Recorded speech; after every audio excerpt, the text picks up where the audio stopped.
bisa dipermainkan oleh negara manapun. Maka Bung Karno mengajukan syarat. Dialog pun terjadi antara Bung Karno dan Khrushchev. Saya mau datang ke Moskow dengan satu syarat mutlak yang harus dipenuhi. Tidak boleh tidak, kata Bung Karno. Khrushchev pun balik bertanya, apa syarat yang Paduka Presiden ajukan? Bung Karno menjawab, temukan makam Imam Bukhari. Saya ingin menziarahinya. Tentu saja Khrushchev yang komunis tulen pun sangat bingung. Siapa Imam Bukhari, pikirnya. Khrushchev segera memerintahkan pasukan elitnya untuk menemukan makam yang dimaksud. Ternyata hasilnya nihil.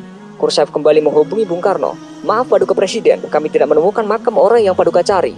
Apa Anda berkenan mengganti syarat Anda? Bung Karno pun tersenyum sinis. Kalau tidak ditemukan, ya sudah, saya urungkan niat untuk ke negara Anda. Mendengar pernyataan Bung Karno, sontak membuat kuping Khrushchev panas memerah.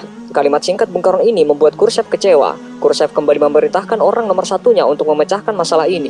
Akhirnya, setelah melalui penelusuran yang teliti, serta mengumpulkan informasi dari orang-orang tua muslim di sekitar Samarkand, akhirnya makam imam besar kelahiran kota Bukhara tahun 810 Masehi itu ditemukan.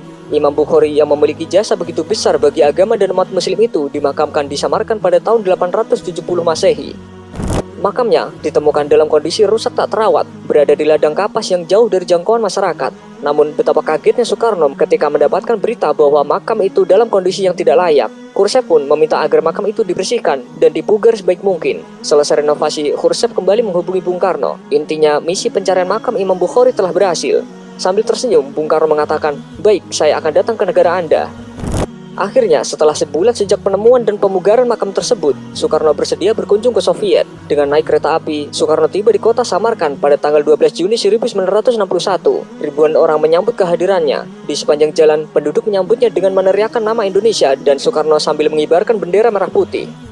Sehari sebelumnya, puluhan ribu orang juga menyambut kehadiran pemimpin besar revolusi Indonesia ini di kota Tashkent, ibu kota Uzbekistan. Indonesia adalah satu-satunya negara yang hingga kini sangat dihormati oleh penduduk Uzbekistan dan Samarkand khususnya. Sejak Bung Karno tiba pada malam hari, beliau langsung membaca Al-Quran sampai pagi hingga beliau tidak tidur. Saat ditemukan makam dalam kondisi tidak terurus, Soekarno meminta pemerintah Uni Soviet agar segera memperbaikinya. Ia bahkan sempat menawarkan agar makam dipindahkan ke Indonesia apabila Uni Soviet tidak mampu merawat dan menjaga makam tersebut. Dengan emas seberat makam Imam Bukhari akan diberikan sebagai gantinya. Versi lain yang berkembang di Uzbekistan menyebutkan berkat Soekarno, makam Imam Bukhari dipugar besar-besaran. Dulunya makam itu tidak terlihat kemegahannya, tetapi jelang ziarah Soekarno, makam dibersihkan dan direnovasi hingga tampak megah. Sejak saat itu, pihak Barat pun menilai kunjungan Soekarno ke Moskow tak hanya untuk urusan